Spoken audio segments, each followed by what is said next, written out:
నమస్తే, నేను నరేష్. మనసులో మాట కార్యక్రమానికి స్వాగతం. దేశ రాష్ట్ర రాజకీయాలు రోజు రోజుకి మారుతున్నాయి. తాజాగా ఈరోజు తెలంగాణ సీఎం కేసీఆర్ నిన్న ప్రధాని మోడీతో భేటీ అయ్యారు. ఈరోజు అమిత్ షాతో భేటీ అయ్యారు. ఆ తర్వాత హుజరాబాద్ ఎన్నికలు ఈ దఫా నిర్వహించట్లేదు అని ఎన్నికల కమిషన్ చెప్పిన నేపథ్యంలో బీజేపీ టీఆర్ఎస్ మధ్య ఏదో లోపాయికారి అవగాహన ఉంది అన్న అభిప్రాయాలు వ్యక్తమవుతున్నాయి. మరీ ముఖ్యంగా కాంగ్రెస్ పార్టీ అయితే ఈ రెండు పార్టీలను కార్నర్ చేసే ప్రయత్నం చేస్తూ ఉంది. ఈ నేపథ్యంలో అసలు నిజంగా ఈ రెండు పార్టీల మధ్య ఏమైనా సఖ్యత ఉందా అన్న అంశాలను తెలుసుకునేందుకు మనతో పాటు అనలిస్ట్, దాని తర్వాత సీనియర్ జర్నలిస్ట్ సునీల్ రెడ్డి గారు ఉన్నారు. అని అడిగి మరిన్ని వివరాలు తెలుసుకునే ప్రయత్నం చేద్దాం. సార్, ఎట్లా చూస్తారు మీరు? ఈరోజు అమిత్ షాను కలిశాడు, నిన్న ప్రధాని కలిశాడు, ఆ తర్వాత హుజరాబాద్ ఎన్నికల నోటిఫికేషన్ ఆలస్యమైంది. అంటే నిజంగా రాజకీయపరమైన కారణాలే అని కాంగ్రెస్ ఆరోపిస్తోంది. ఎంతవరకు నిజం? కాంగ్రెస్ పార్టీ న్యాచురల్గానే అధికార టీఆర్ఎస్ను బీజేపీని కార్నర్ చేసేటువంటి ఎజెండా ఉంటుంది కనుక అది ఫర్సేక్ క్రిటిసిజమే, చేయాలని చెప్పేసి విమర్శలు చేయడమే కానీ అందులో వాస్తవం ఉండదు. ప్రధానమంత్రిని, కేంద్ర హోంశాఖ మంత్రిని వివిధ రాష్ట్రాల ముఖ్యమంత్రులు వివిధ సందర్భాల్లో కలుసుకుంటూ ఉంటారు. ఫెడరల్ సిస్టంలో ఇదంతా కామన్. రాష్ట్రానికి కావాల్సినటువంటి అవసరాలు, రాష్ట్రానికి కావాల్సినటువంటి నిధులు, పనులు, వీటన్నిటి మీద సందర్భం దొరికినప్పుడల్లా కేంద్రంలో ఉన్నటువంటి పెద్దల్ని రాష్ట్ర మంత్రులు, రాష్ట్ర ముఖ్యమంత్రి కూడా కలుస్తుంటారు. అంత మాత్రాన కేంద్రంలో బీజేపీ అధికారంలో ఉంది కాబట్టి టీఆర్ఎస్ బీజేపీ అనేటువంటిది అది ఫూలిష్ ఆర్గ్యుమెంట్. అది అవగాహన లేరు కూడా ఒప్పుకోరు. కాంగ్రెస్ పార్టీ కావాలని ఆ విధంగా రాజకీయం చేస్తుంది తప్పించి అందులో నమ్మశక్యంగా ఉండేటువంటి వాదన ఏమీ ఉండదు. ఓకే. ఇక ఎలక్షన్ విషయానికి వచ్చినట్టయితే ఎలక్షన్ కమిషను వివిధ రాష్ట్రాల ప్రధాన కార్యదర్శులతోటి అక్కడ ఖాళీగా ఉన్న అసెంబ్లీ సెగ్మెంట్లకు సంబంధించినటువంటి ఉప ఎన్నికలకు సంబంధించి ఎలా నిర్వహించాలనేటువంటిది చర్చలు జరిపింది. ఏ రాష్ట్రంలో అయినా కూడా, అది జనరల్ ఎలక్షన్స్ అని ఇంకోటైనా కూడా, ఆ రాష్ట్ర ప్రధాన కార్యదర్శితోటి, డీజీపీ తోటి కేంద్ర ఎన్నికల సంఘం పెద్దలు మాట్లాడుతూ ఉంటారు. ఎందుకంటే కేంద్ర ఎన్నికల సంఘానికి మెకానిజం లేదు. ఈ రాష్ట్ర ప్రభుత్వం ఎన్నికలకు సంబంధించినటువంటి సిబ్బందినైనా, ప్రొటెక్షన్ ఇవ్వాల్సి ఉంటే పోలీస్ సిబ్బందినైనా రాష్ట్ర ప్రభుత్వ chief secretary and DGP provide చేయాల్సి ఉంటుంది. కాబట్టి రాష్ట్రంలో పరిస్థితులు ఏ విధంగా ఉన్నాయి, ఎన్నికల నిర్వహణకు అనుకూలంగా ఉన్నాయా లేవా అనేటువంటిది ఆరాధిస్తారు కేంద్ర ఎన్నికల సంఘం. అందులో భాగంగానే చీఫ్ సెక్రటరీ తోటి మాట్లాడారు. ఆయన ఇక్కడ పండుగలు ఉన్నాయి, కోవిడ్ ఉంది, ఈ పండుగల తర్వాత ఎన్నికలు నిర్వహించుకోండి, అప్పుడైతే బాగుంటుంది అనేటువంటి ఆయన అభిప్రాయాన్ని ఆయన చెప్పారు. అయితే దీని వెనుక రాజకీయం ఉందా అంటే ఉందని చెప్పడానికి ఆస్కారం ఉంటుంది. ఏ చీఫ్ సెక్రటరీ అయినా కూడా ముఖ్యమంత్రి మనసెరిగి వ్యవహరిస్తుంటారు. ఇక్కడ హుజురాబాద్ ఉప ఎన్నిక ఇప్పటికిప్పుడు వచ్చినట్టయితే ఖచ్చితంగా బీజేపీ గెలుస్తుంది. సరే, ఎప్పుడు వచ్చినా బీజేపీ గెలవడానికి ఆస్కారం ఉందనేది సర్వేలు చెప్తున్నాయి, మనం చెప్పే విషయం కాదు. ఇంటెలిజెన్స్ సర్వేలు కూడా అవే చెప్తున్నాయి. కేసీఆర్ అందుకనే ఆ టెన్షన్ భరించలేకనే రోజు రోజుకు దళిత బంధు పథకాలు ఇంకోటి అని హడావుడి. నిజంగా అంత హడావుడి చేయగలదు. మనం దుబ్బాక చూసాము, నాగార్జున సాగర్ చూసాము. ఇంత హడావుడి ఎలక్షన్స్ ఇప్పుడు నాగార్జున సాగర్ ఎన్నికల షెడ్యూల్ రాకముందుకు ఒకసారి, షెడ్యూల్ వచ్చిన తర్వాత ఒకేసారి వెళ్ళాడు సీఎం కేసీఆర్. కానీ అసలు ఎన్నికలకు సంబంధించి షెడ్యూలే రాకముందుకు 2 సార్లు హుజురాబాద్ సీఎం కేసీఆర్ పర్యటించిన పరిస్థితి. ఇంటెలిజెన్స్ రిపోర్ట్స్, ఓకే, పక్కా ఇంటెలిజెన్స్ రిపోర్ట్స్ 70% ఈటెల రాజేందర్కి అనుకూలంగా ఉంది అనేటువంటిది. ఏం చేసినా కూడా అక్కడ టీఆర్ఎస్ గెలవదు అనేది. చిన్న పామునైనా పెద్ద కర్రతో కొట్టాలనేటువంటిది కేసీఆర్ ఉన్నటువంటి పొలిటికల్ స్టైల్. కొన్ని సందర్భాల్లో అది వికటిస్తుంది, అన్ని సందర్భాల్లో ఆ మంత్రం పనిచేస్తుందని చెప్పేసి చెప్పలేం. ఇక్కడ అదే రకంగా ఇప్పటికిప్పుడు ఎన్నికలు జరిగినట్టయితే ఈటెల రాజేందర్ గెలుస్తారు కాబట్టి ఎన్నికలు కొద్ది రోజులు వాయిదా వేయడానికి ఏమైనా మార్గాలు ఉన్నాయా? అందుకని చీఫ్ సెక్రటరీ ద్వారా ఇప్పుడు కోవిడ్ ఇప్పుడిప్పుడే కుదుట పడుతోందండి, పండుగలు ఉన్నాయి, వినాయక చవితి, దసరా, దీపావళి ఇవన్నీ ఉన్నాయి కాబట్టి వీటన్నిటి తర్వాత పెట్టుకోండి అనేటువంటిది. ఈ రకమైన ఒపీనియన్ ఒక తెలంగాణ కాదు, మిగతా రాష్ట్రాల నుంచి కూడా వచ్చాయి. బెంగాల్లో మాత్రం వాళ్ళకి అవసరం ఉంది కనుక ఎలక్షన్స్ పెట్టేసేయండి అని చెప్పేసి వాళ్ళు చెప్పారు. నాకు ఎందుకు అనుమానాలు వస్తున్నాయంటే, బెంగాల్ ఎన్నికలు జరిపే వాతావరణం ఉంది. పండగలు అంటే అక్కడ పండగలు ఉంటాయి, ఇక్కడికంటే ఎక్కువ కరోనా అక్కడ ఉంది. ఎందుకంటే మొన్న ఎన్నికలు జరిగిన నేపథ్యంలో భారీ స్థాయిలో ఈ కరోనా కేసుల సంఖ్య పెరిగింది అని చెప్పి ప్రభుత్వాన్ని కూడా నిందించే ప్రక్రియ జరిగింది. అంటే కేంద్ర ఎన్నికల కమిషన్ కానీ లేకపోతే కేంద్ర ప్రభుత్వం జరిగింది. అంటే ఇక్కడితో పోలిస్తే కేసుల సంఖ్య అక్కడ ఎక్కువన్నా కూడా అక్కడే ఎందుకు ఎన్నికలు నిర్వహిస్తున్నారు, ఇక్కడ ఎందుకు వాయిదా వేశారు? కోర్టులు కేంద్ర ఎన్నికల సంఘాన్ని తప్పుపట్టాయి. ఎన్నికల నిర్వహణ విషయంలో మీరు ప్లానింగ్ కరెక్ట్గా లేదు, మీ షెడ్యూల్ కరెక్ట్గా లేదు, అందుకని మీరే బాధ్యత వహించాలనేటువంటిది కేంద్ర ఎన్నికల సంఘాన్ని కోర్టు తప్పుపట్టిన నేపథ్యం లోపల ఎన్నికల సంఘం ఆ రాష్ట్రాల ఉన్నతాధికారులతో భేటీ అయ్యి వాళ్ళు నిర్వహించమంటే నిర్వహిస్తాం. ఇప్పుడు ఏమవుతుంది, బెంగాల్లో ఎన్నికల వల్ల కరోనా కేసులు పెరిగినట్టయితే అందుకు బాధ్యత ఆ రాష్ట్ర ప్రభుత్వం వహించాల్సి వస్తుంది. అందుకని కేంద్ర ఎన్నికల సంఘం ఈ విషయం లోపల వివిధ రాష్ట్రాల ఒపీనియన్లు, ఉన్నతాధికారుల ఒపీనియన్ తీసుకునే వెళ్ళింది. బెంగాల్లో మమతా బెనర్జీ ఎట్టి పరిస్థితుల్లో ఎలక్ట్ కావాలి కాబట్టి, ఆమె ముఖ్యమంత్రి అయినప్పటికీ ఎమ్మెల్యేగా ఓడిపోయారు కాబట్టి, తిరిగి అసెంబ్లీకి రీఎలెక్ట్ కావాలి కాబట్టి తప్పదు కనుక ఎన్ని విమర్శలు వచ్చినా సరే అని ఆమె ఎలక్షన్స్ పెట్టమని చెప్పేసి అక్కడ స్టేట్ చీఫ్ సెక్రటరీ చెప్పారు. ఆ మేరకు కేంద్ర ఎన్నికల సంఘం కూడా రాష్ట్ర ప్రభుత్వం చెప్పింది కదా అని చెప్పేసి, రాష్ట్ర ప్రభుత్వం అంటే చీఫ్ సెక్రటరీ చెప్పారు కదా అని చెప్పేసి చేస్తున్నారు.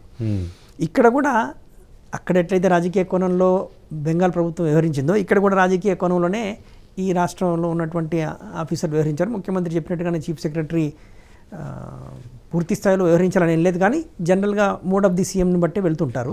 ఇక్కడ కూడా అదే జరిగింది. ఇప్పటికిప్పుడు ఖచ్చితంగా ఈ విషయం లోపల మాత్రం కేసీఆర్ రాజకీయం చేశారని చెప్పుకోవచ్చు. రైట్. అయితే మరి ఇప్పుడు ఈ ఎలక్షన్ కమిషన్ అనేది ఒక స్వతంత్ర సంస్థ. ఎగ్జాక్ట్లీ. ఇట్లా రాష్ట్ర ప్రభుత్వాలు తప్పుదోవ పట్టిస్తే అది కూడా ఇట్లాంటి పొరపాట్లు చేయడం వల్ల ఎలక్షన్ కమిషన్ మీద కూడా నమ్మకం కోల్పోయే ప్రమాదం ఉంటుంది కదా. అంటే ఇప్పుడు గతంలో ప్రభుత్వాలు ఇంత పచ్చి రాజకీయాలు ఎప్పుడూ చేయలేదు. అంటే ముఖ్యమంత్రి అవసరాల కోసం, రాజకీయ అవసరాల కోసం అధికారులు ఎప్పుడు ఇంతలా వ్యవహరించలేదు. కానీ రోజు రోజుకి ప్రతి రాష్ట్రంలో ఇట్లా జరగటం వల్ల అంతిమంగా భారతదేశంలో ఉన్న ఈ స్వతంత్ర ఈ సంస్థలపై కొంత విమర్శలు ఎదురయ్యే ప్రమాదం ఉంది కదా. సేమ్ కోవిడ్ ఎలక్షన్స్ వల్ల, షెడ్యూలింగ్ వల్ల కోవిడ్ పెరిగింది అనేటువంటిది కొంత విమర్శల పాలైంది. దాంతో అటు కేంద్ర ఎన్నికల సంఘమైనా, ఇటు వివిధ రాష్ట్రాల చీఫ్ సెక్రటరీలైనా కూడా కొంత వయా మీడియాగా వెళ్ళేటువంటి పరిస్థితి. అందుకని ఇప్పుడైనా ఎలక్షన్స్ పెట్టాల్సిందే. మీరు డిసెంబర్లోనే ఎలక్షన్స్ కొన్ని సందర్భాల్లో వాయిదా పడుతుంటాయి, కానీ జనరల్ ఎలక్షన్స్ ఆపలేరు. అది కాన్స్టిట్యూషనల్ క్రైసిస్ వస్తుంది. అటువంటి రాజ్యాంగ ప్రతిష్టంభన ఏర్పడకుండా ఉండాలంటే వీటన్నిటిని ఉన్నటువంటి పరిధిలో పట్టిన ఎలక్షన్స్ నిర్వహించుకోవాలి, తప్పదు అది. సో ఆ రాజ్యాంగ ప్రతిష్టంభన నెలకొనేటువంటి పరిస్థితులు వస్తే ఎలక్షన్ కమిషన్ ఖచ్చితంగా ఏ విధంగా వ్యవహరించాలో ఆ విధంగా వ్యవహరిస్తుంది. ఈ ఉప ఎన్నికలకు రాజ్యాంగ ప్రతిష్టంభన నెలకొనేటువంటి ప్రమాదం ఏమీ లేదు కాబట్టి, కొద్ది రోజులు ఆలస్యమైన ఇబ్బంది ఏం లేదు కాబట్టి ఆ విషయంలో పట్ల ఎలక్షన్ కమిషను ఉన్నంతలో సాఫీగానే సజావుగానే వ్యవహరించిందని చెప్పుకోవచ్చు. బెంగాల్లో ఆ విధంగా ముఖ్యమంత్రి ఎన్నిక కావాల్సి ఉంటుంది, లేకపోతే ఇబ్బంది అవుతుంది. ఇబ్బంది ఏమవుతుంది, ఎవరో ముఖ్యమంత్రి అవుతారు కాబట్టి అక్కడ చీఫ్ సెక్రటరీ మాకు ఇబ్బంది ఏం లేదు, మేము చూసుకుంటాము అని చెప్పేసి అడగడంతో ఎలక్షన్ కమిషను, లేకపోతే ఏమవుతుంది, ఇక్కడ మీరు బెంగాల్లో ఎలక్షన్స్ పెట్టకపోతే మమతా బెనర్జీని అసెంబ్లీకి ఎన్నిక కాకుండా కేంద్ర ఎన్నికల సంఘాన్ని, కేంద్రంలో ఉన్న బీజేపీ ప్రభావితం చేసింది అనే విమర్శలు మళ్ళీ ఈ పార్టీలే చేస్తాయి. ఓకే, ఆ ముఖ్యమంత్రి కానియకుండా అక్కడ ఏదో ఇబ్బంది చేస్తున్నారు అని చెప్పేసి మళ్ళీ బీజేపీని ఇవే పార్టీలు, ఈ కాంగ్రెస్ అనుకూల పార్టీలు, బీజేపీ ఇతర పార్టీలు, ప్రాంతీయ పార్టీలు అన్నీ కూడా ఇదే విమర్శిస్తాయి. ఇప్పుడు విమర్శించడానికి ఆస్కారం లేదు. సో ఈ విషయంలో పట్ల కేంద్ర ఎన్నికల సంఘం ఉన్నంతలో నిబంధనలకు పాటిస్తూ వ్యవహరించిందని చెప్పొచ్చు. కానీ తెలంగాణ విషయంలో మాత్రం కేసీఆర్ తనకు అనుకూలంగా చీఫ్ సెక్రటరీ తోటి కేంద్ర ఎన్నికల సంఘానికి చెప్పాల్సింది చెప్పించారు. రైట్.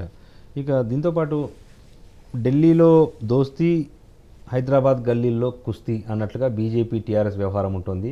ఎందుకంటే ఇక్కడ బండి సంజయ్, దాని తర్వాత టీఆర్ఎస్ నేతలు పరస్పరం విమర్శలు చేసుకున్న, విధానపరమైన విమర్శలు చేసుకున్నా కూడా ఢిల్లీకి పోయేసరికి వీళ్ళంతా ఒక్కరే. అందుకే ఒక్కరోజు ముందు అపాయింట్మెంట్ కోరితేనే కేసీఆర్కి ప్రధాని అపాయింట్మెంట్ ఇచ్చారు. 24 గంటల తిరక్క ముందుకే హోంమంత్రి అమిత్ షాతో కూడా కేసీఆర్ భేటీ అయ్యే ఒక వాతావరణం ఉంది అని అంటే ఈ రెండు పార్టీల మధ్య ఏదో తెలియని సఖ్యత ఉంది, ప్రజలను బ్లఫ్ చేస్తున్నారు అన్న ఒక ప్రధాన విమర్శ కాంగ్రెస్ నుంచి వినిపిస్తోంది. కాంగ్రెస్ ముఖ్యమంత్రులు కూడా ప్రధానమంత్రితో భేటీ అవుతారు. మరి అప్పుడేం చెప్తారు కాంగ్రెస్ నాయకులు? ఇప్పుడు ఆ ముఖ్యమంత్రులు ప్రధానమంత్రితో భేటీ అవ్వడం వల్ల అక్కడ కూడా రాజకీయపరమైనటువంటి కుస్తీలు, లాలుచీలు ఉన్నాయని చెప్పేసి కాంగ్రెస్ నేతలు ఒప్పుకుంటారా? అది సాధ్యం కాదు కదా. వివిధ రాష్ట్రాల ముఖ్యమంత్రులు వివిధ సందర్భాల్లో కేంద్రంలో పెద్దలను, ప్రధానమంత్రిని కలవడం అనేటువంటిది సర్వసాధారణం. ఇది ఫెడరల్ స్పిరిట్లో భాగం. ముఖ్యమంత్రి వినతి పత్రం ఇస్తాము అండి, అపాయింట్మెంట్ ఇవ్వండి అంటే కొన్ని సందర్భాల్లో బిజీ షెడ్యూల్ ఉన్నప్పుడు కుదరకపోవచ్చు. ప్రధానమంత్రులు ఇప్పుడు కాదండి, ఇంకో వారం రోజుల తర్వాత మీరు అడగండి ఇస్తామని చెప్పేసి చెప్తారు. కానీ అటువంటి పరిస్థితి లేనప్పుడు ఇస్తారు. ఈ మాత్రానికే కలవాల్సిందే కలుస్తుంటారు. అట్లా అనుకుంటే ఎమ్మెల్యేలు ముఖ్యమంత్రిని కలుస్తారు, విపక్ష ఎమ్మెల్యేలు కూడా. కాంగ్రెస్ ఎమ్మెల్యేలు కేసీఆర్ను కలుస్తారు, వినతి పత్రాలు ఇస్తారు. అయితే అది మ్యాచ్ ఫిక్సింగ్ అన్నట్టేనా? అది అట్లా ఒప్పుకుంటారు కాంగ్రెస్ వాళ్ళు? వివిధ సందర్భాల్లో కేంద్రంలో ఉన్న పెద్దలను ముఖ్యమంత్రి కలవడం అనేటువంటిది అది ఫెడరల్ స్పిరిట్లో భాగం, కలుస్తూనే ఉంటారు. దానికి ఈ ఢిల్లీలో దోస్తీ గలీలో కుస్తీ అనేటువంటి ఏదో ప్రాస కుదిరింది కదా అని చెప్పేసి విమర్శిస్తే జనాలు నవ్వుకుంటారు తప్పించి విశ్వసించరు. Okay, right. ఇక హుజరాబాద్ ఎన్నికల విషయానికి వస్తే ఎన్నికలు ఆలస్యం కావటం వల్ల మాగే అనుకూలంగా సిచ్యువేషన్ మారుతోంది అన్న నమ్మకంతో టీఆర్ఎస్ ఉంది. ఎందుకంటే గాయం పచ్చిగా ఉన్నప్పుడే ప్రజలు మొత్తం కూడా సానుభూతి వ్యక్తపరుస్తారు. ఈటెల రాజేందర్కు అవమానం జరిగింది అన్న ఒక బలమైన నమ్మకం అక్కడి ప్రజల్లో ఉంది, హుజరాబాద్ ప్రజల్లో ఉంది. కానీ ఎన్నికల ఆలస్యం కావడం వల్ల ప్రజలు మొత్తం కూడా అది మర్చిపోతారు, వన్ సైడ్గా టీఆర్ఎస్కు ఓటేస్తారు అన్న ఒక విశ్వాసం, నమ్మకం అయితే టీఆర్ఎస్ నాయకుల్లో కనిపిస్తోంది. ఇది ఎంతవరకు నిజం? అంటే రాజకీయాల్లో అనుకూలమైనటువంటి వాదనలు చేసుకుంటుంటారు తమ గెలుపు కోసం. టీఆర్ఎస్ కూడా ఎన్నికలు ఆలస్యం అయితే తాము గెలిచే అవకాశాలు ఉన్నాయనేటువంటి ఒక విశ్వాసంతో ఇలాంటి ప్రకటనలు చేస్తుండొచ్చు. కానీ నా అంచనా ప్రకారము హుజూరాబాద్ ఓటర్ డిసైడ్ అయి ఉన్నాడు. ఎప్పుడు ఎలక్షన్స్ పెట్టినా కూడా ఎవరికి ఓటేయాలనేది హుజూరాబాద్ ఓటర్ లోపల కన్ఫ్యూజన్ లేదు, ఓటర్ డిసైడ్ అయి ఉన్నాడు. మీరు ఎన్నిసార్లు సర్వేలు చేసినా ఆ రకమైనటువంటి ఫలితమే వస్తుంది. ఈ వాస్తవాలు బాహాటంగా టీఆర్ఎస్ ఒప్పుకోకపోవచ్చు, కాంగ్రెస్ ఒప్పుకోకపోవచ్చు, కానీ అంతర్గత చర్చల్లో మాత్రం ఒప్పుకుంటారు. టీఆర్ఎస్ నేతలే కొందరు వివిధ సందర్భాల్లో పట్ల చర్చ వచ్చినప్పుడు అంటే నాతో చెప్పిందే చెప్తున్నా. ఈ హుజూరాబాద్ ఎలక్షన్ను కేసీఆర్ వదిలేస్తే పోయేది, ఇంత సీరియస్గా తీసుకోవడం వల్ల ఓడిపోతే ఈ ప్రభావం అసెంబ్లీ ఎలక్షన్స్ మీద ఉంటుంది. ఈటెల రాజేందర్ సీటు దాన్ని వదిలేసి ఉంటే పోయేది. దుబ్బాక ఏమైంది? ఆ తర్వాత నాగార్జున సార్ గెలిచాం కదా, అట్లాగానే ఒక సీటు పోతే పోయింది అనుకొని వదిలేసుకుంటే పోయేది. అలా కాకుండా ఇప్పుడు ఇంతవరకు తీసుకురావడం వల్ల ఇది ఇప్పుడు రెఫరెండంగా అవుతోంది. అదే మొత్తం రాష్ట్రం అంతా ఎదురు చూస్తోంది, అది రెఫరెండంగా అవుతోంది. ఒకవేళ టీఆర్ఎస్ గెలిచినా కూడా అది గెలుపు కాదు. మొత్తం సర్వశక్తులు వడ్డారు, డబ్బులు గెలిపించింది అంటారు, కానీ టీఆర్ఎస్ గెలుపు కాదు. సో ఇది ఏం చేసినా కూడా బూమరంగా అవుతుంది మాకు అనేటువంటి ఒక ఆందోళన టీఆర్ఎస్ నేతల్లో కనపడుతుంది. అలాంటి జర్నలిస్టులతో వాళ్ళు మాట్లాడుతున్నప్పుడు, ఆఫ్ ది రికార్డ్గా మాట్లాడుతున్నప్పుడు అంగీకరిస్తున్నట్టు విషయమే. ఇది బూమరంగ్ అవుతుంది. కేసీఆర్ అంటే ఎందుకు ఇప్పుడు దళిత బంధు అనే స్కీమ్ తీసుకొచ్చాడు, దాని తర్వాత గత 2.5 సంవత్సరాలుగా అమలు చేయని ఎన్నికల హామీలను ఈసారి అమలు చేస్తున్నాడు. అందులో ప్రధానంగా కొత్త రేషన్ కార్డుల పంపిణీ కానీ, దాని తర్వాత కొత్త పింఛన్ల పంపిణీ కానీ, దళిత బంధు కానీ, గొర్రెల పంపిణీ కానీ, ఇట్లా అన్ని పథకాలను హుజూరాబాద్ కేంద్రంగా అమలు చేస్తున్నప్పుడు ప్రజలు అంటే టీఆర్ఎస్ ప్రభుత్వం వల్ల మనకు లబ్ధి జరుగుతుంది అన్న భావనలో ప్రజలు ఉంటే కనుక ఖచ్చితంగా టీఆర్ఎస్ వైపు మొగ్గు చూపే అవకాశాలు ఉంటాయి కదా. ఎలక్షన్స్ పల్స్ ఎట్లా ఉంటుందంటే క్రెడిబిలిటీ, విశ్వసనీయత అది కోల్పోయిన తర్వాత మీరు ఎన్ని ఇచ్చినా కూడా ఓటర్ సాటిస్ఫై కాడు. ఆంధ్రప్రదేశ్లో చంద్రబాబు నాయుడు ఎన్నికలకు ముందు పసుపు కుంకుమ ఇలాంటి పథకాలను ఇచ్చి ఓటర్లకు డబ్బులు చేరేసాడు. అయినా ఏమైంది? దారుణంగా ఓటమి పాలయ్యాడు. ఎందుకు? జనాలు నమ్మకాన్ని, విశ్వాసాన్ని కోల్పోయారు. ఇక్కడ కూడా అదే జరుగుతోంది. రెండోసారి అవకాశం ఇచ్చారు. కొత్త రాష్ట్రం, కేసీఆర్ ఏదో చేస్తున్నాడు, అప్పుడు ప్రతిపక్షాలు కూడా ఇంత బలంగా లేవు, పరిస్థితులు అనుకూలించాయి. కేసీఆర్ ఒక తెలివైనటువంటి స్టెప్ ఏం చేసినట్టు రాజకీయమే, పచ్చి రాజకీయం. అసెంబ్లీని 6 నెలలు ముందస్తుగా రద్దు చేసి ఎన్నికలకు వెళ్ళాడు. లోక్సభతో కనుక వెళ్ళినట్టయితే 88 సీట్లు టీఆర్ఎస్కి వచ్చి ఉండకపోయేది, 60 కంటే తక్కువగానే వచ్చేది. ప్రభుత్వాన్ని ఇతరతర మిగతా వాళ్ళతో కలిసి ప్రభుత్వాన్ని ఏర్పాటు చేస్తే చేసి ఉండొచ్చు, కానీ జిహెచ్ఎంసీ ఎన్నికల్లో కూడా సొంతంగా బలం లేకుండా కూడా ఏర్పాటు చేయగలిగాడు. అలాంటి పరిస్థితి వచ్చి ఉండేదేమో. ఎందుకంటే బీజేపీ 4 లోక్సభ సీట్లు గెలిచింది. అప్పుడే అసెంబ్లీ సీట్లు కనుక అసెంబ్లీ ఎలక్షన్స్ కూడా జరిగినట్టయితే, జమిలీ ఎన్నికలు జరిగినట్టయితే బీజేపీ 25 నుంచి 30 అసెంబ్లీ సీట్లు గెలిచి ఉండేది. కంపల్సరీ.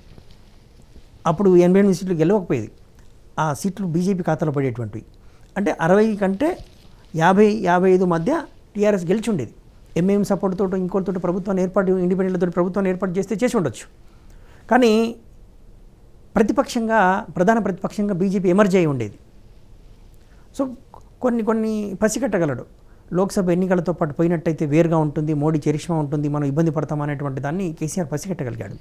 అందుకనే అసెంబ్లీని అవసరమే లేదు, ఎలాంటి పరిస్థితులు లేవు, మనం చూసాం. అప్పుడు ముందస్తుగా అసెంబ్లీ ఎన్నికలకు వెళ్ళాడు.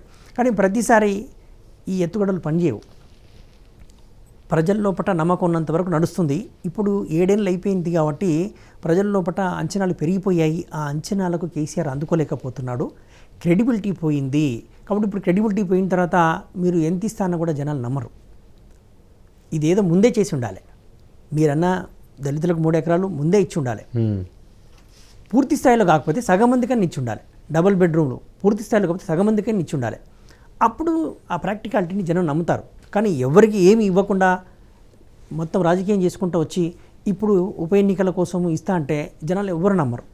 ఇచ్చినా సరే ఓటు రాదు, తీసుకుంటారు కానీ ఓటు రాదు. ఎందుకంటే వన్స్ ఒకసారి నమ్మకం కోల్పోయిన తర్వాత మీరు ఏం చేసినా ఆ ఓటు మాత్రం పడదు. అందుకోసమే కదా ప్రభుత్వాలు ఎందుకు మారుతుంటాయి. 5 ఏళ్ళకోసారో 10 ఏళ్ళకోసారో ప్రభుత్వాలు ఎందుకు మారుతాయి అంటే ఆ ప్రభుత్వ పనితీరు పైన ప్రజలు విశ్వాసం కోల్పోయిన తర్వాత, నమ్మకం కోల్పోయిన తర్వాత ఇంతకంటే బాగా ఎవరు చేస్తారు, ఆల్టర్నేట్ ఎవరు ఉంటారు అనే దాని మీద ఉంటుంది. ఓకే. ఇప్పుడు ఇంకొకటి, ఇప్పుడు సరే కేసీఆర్ రోజు రోజుకి బలహీనపడుతున్నాడు, ఆయన గ్రాఫ్ కూడా తగ్గిపోయింది, ప్రభుత్వం మీద వ్యతిరేకత తీవ్ర స్థాయిలో ఉంది. కానీ ఈ ప్రభుత్వ వ్యతిరేక ఓటు అనేది చీలిపోయే ప్రమాదం ఉంది. ఎందుకంటే ఒకవైపు బండి సంజయ్ పాదయాత్రతో బీజేపీలో జోష్ వచ్చింది, మరొకవైపు రేవంత్ రెడ్డి పీసీసీ ఎన్నిక తర్వాత నీరస పడ్డ కార్యకర్తలు మొత్తం కూడా ఒక రకమైన ఉత్సాహంలో ఉన్నారు. అంటే ఆ ఓట్ల రూపంలో ఎంత మలుగుతుందో మనకు తెలియదు. కానీ ఈ దళిత దండోర సభలని, గిరిజన సభలు అని చెప్పి అంటే 2 విపక్షాలు దూకుడు మీద వెళ్తున్న క్రమంలో ఈ ప్రభుత్వ వ్యతిరేక ఓటు చీలితే కనుక తిరిగి మళ్ళీ టీఆర్ఎస్కే లాభం కాదా?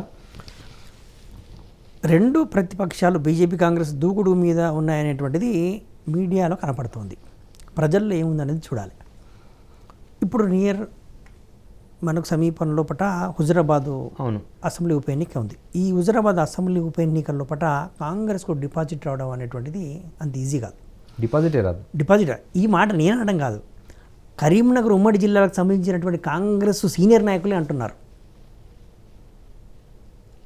దుబ్బాకలో ఏం జరిగింది, కాంగ్రెస్కు ఏ స్థాయిలో ఉంది కాంగ్రెస్, టవరింగ్ కాంగ్రెస్లో అంత పెద్ద నాయకుడు జానారెడ్డే ఎన్ని ఓట్ల తేడాతో ఓడిపోయాడు చూసాం. ఇప్పుడు హుజురాబాద్లో కాంగ్రెస్కు అభ్యర్థి లేరు, ఎవరిని అభ్యర్థి ఎంపిక చేయాలనేటువంటి విషయంలో కూడా వాళ్ళు తెలుసుకోలేకపోతున్నారు. అక్కడ డిపాజిటే రానప్పుడు మీకు ఆల్టర్నేట్ ఎవరు అనేటువంటిది ఏం చెప్తుంది, జనాలు తెలుసుకుంటారు. టీఆర్ఎస్ వర్సెస్ బీజేపీ అంతే. కాంగ్రెస్కు ఇక్కడ వచ్చినటువంటి ప్రధాన సమస్య ఏంటి అంటే కాంగ్రెస్కు ఓటేసి ఎమ్మెల్యేని గెలిపిస్తే వాళ్ళు టీఆర్ఎస్కు పోతున్నారు. 2014 గెలిపిస్తే వెళ్ళారు, 2018 గెలిపిస్తే వెళ్ళారు. కాబట్టి ఆ డ్యామేజ్ అనేది, ఆ మచ్చ అనేది కాంగ్రెస్ మీద పడిపోయింది. అంత ఈజీగా కాంగ్రెస్ కోలుకోవడం అనేది సులువు కాదు. ఇప్పటికి కూడా ఆ పార్టీకి ప్రత్యామ్నాయ విధానాలు లేవు, విమర్శించుకుంటూ పోతున్నారు అంతే. ప్రభుత్వ పెద్దల్ని విమర్శించుకుంటూ పోతున్నారు, టీఆర్ఎస్ని విమర్శిస్తూ పోతున్నారు, దూషిస్తూ పోతున్నారు. కానీ విత్ ఇన్ ద పార్టీ జోష్, కొద్దిమంది లీడర్లకు విత్ ఇన్ ద పార్టీ క్యాడర్కు కొంత జోష్ వచ్చి ఉండొచ్చు. కానీ అది ప్రజలను ప్రభావితం చేసేంతగా, ఓటర్లను కాంగ్రెస్ వైపుకు మళ్లించేంతగా ఉంటుందని నేనైతే అనుకోవట్లేదు. ఓకే. ఇంకొకటి సార్, ఇప్పుడు దళిత బంధు విషయమే తీసుకుందాం. సీఎం కేసీఆర్ దళిత బంధువును అమలు చేస్తే కనుక మొత్తం దళిత సామాజిక వర్గ ఓట్లు మొత్తం టీఆర్ఎస్కు పడతాయని మనం భావించినప్పటికీ వాసాలమర్రిలో సరిగ్గా నెల క్రితం, అంటే ఇది ఈరోజు సెప్టెంబర్ 4 అంటే ఆగస్టు 4న వాసాలమర్రి తన దత్తత గ్రామమైన వాసాలమర్రికి వెళ్ళిన సీఎం కేసీఆర్ అక్కడ 24 గంటలలోపు దళిత కుటుంబాల అకౌంట్లలో ఎటువంటి షరతులు లేకుండా 10 లక్షల రూపాయల నగదు బదిలీ చేస్తామని చెప్పారు. కానీ ఈ రోజు వరకు కూడా నగదు బదిలీ జరగలేదు. సో ఈ దళిత బంధు అనేది నిజంగా ప్రభుత్వానికి కానీ లేకపోతే అధికార పార్టీకి వచ్చే ఎన్నికల్లో అనుకూలంగా ఉంటుందా, ప్రతికూలంగా మారే ప్రమాదం ఉందా? చాలా మట్టుకు. ఎందుకంటే ఈ దళిత బంధు వచ్చిన తర్వాత దళిత బంధు కావాలి, బీసీ బంధు రావాలి అన్న నినాదం కూడా వినిపిస్తున్న నేపథ్యంలో నిజంగా ఈ పథకానికి సంబంధించి గతంలో రైతు బంధు 2018 ఎన్నికల్లో ప్రభుత్వాన్ని గెలిపించింది, టీఆర్ఎస్ని గెలిపించింది. అలాగే ఈ దళిత బంధు కూడా గెలిపిస్తుందా?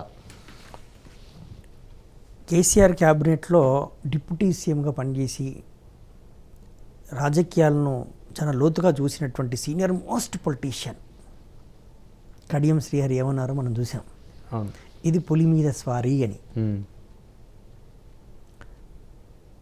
దళిత బంధు ఎన్ని వేల కోట్లు అవుతుంది? 2 లక్షలకు పైన బడ్జెట్ కావాలి. హుజురాబాద్కు 2,000 కోట్లు ఇస్తా అంటున్నారు, 119. అది అంతా క్యాల్కులేట్ చేస్తే 2 లక్షల పైన అవుతుంది. ఆ 2 లక్షల కోట్లకు పైన సాధ్యమా? ఈ రాష్ట్ర బడ్జెటే 2,30,000 కోట్లు ఎంతో ఉంది పోయింది సార్. మొత్తం బడ్జెట్ని తీసుకుని దళిత బంధుకి ఇవ్వగలుగుతామా? మరి దళిత బంధుకి ఇచ్చినట్టయితే మిగతా బీసీలు, ఎస్టీలు, ఇంకా పేదలు, ఇతర కులాల్లో ఉన్నటువంటి పేదలు, వాళ్ళంతా కూడా ప్రభుత్వం మాకేం చేస్తుందని చూస్తారు కదా, వాళ్ళకు కూడా ఇవ్వాల్సి వస్తుంది కదా. సో ఇది ఇంప్రాక్టికల్ స్కీమ్. 2 లక్షల కోట్లు సమకూర్చడం అనేటువంటిది ఇది అయ్యే పని కాదు అనేటువంటిది ఎవరు చెప్పారు? కడియం శ్రీహరి చెప్పారు, మిగతా ఎవరు కాదు. విత్ ఇన్ ద పార్టీనే టీఆర్ఎస్లోనే చర్చ జరుగుతోంది. సో ఇది అసాధ్యం అనేటువంటిది కడియం శ్రీహరి మాటలోనే మనకు అర్థమవుతుంది. ఆయన ప్రాక్టికల్గా మాట్లాడాడు. సో ఇప్పుడు ఏమవుతుంది? రైట్. ఇవ్వకపోతే దళితులు ఓట్లేరు, కొద్దిమందికి ఇస్తే వాళ్ళకి ఇచ్చారు మాకెందుకు ఇవ్వలేదు అని చెప్పేసి బీసీలు వ్యతిరేకమవుతారు, మాకు రాలేదని చెప్పేసి ఎస్టీలు, ఇతర కులాలు, మైనార్టీలు వ్యతిరేకమవుతారు. టోటల్గా టీఆర్ఎస్ పునాదులే కదిలిపోతాయి. ఇది ఎంత భయపడుతున్నారంటే టీఆర్ఎస్లో ఉన్నటువంటి కొందరు నేతలు ఏం జరుగుతుందో చూద్దామని చేసి చాలా దారుణమైనటువంటి పరిణామాలు ఉంటాయేమో, ఇది మనం నేల విడిచి సాము చేస్తున్నామేమో అనేటువంటి అంతర్గత చర్చ టీఆర్ఎస్ పెద్దల్లో కనపడుతుంది. కడియం శ్రీహరి బాహాటంగానే కామెంట్ చేశాడు. ఇది ఇవాళ మనసులో మాట. చూస్తూనే ఉండండి రాజ్ న్యూస్.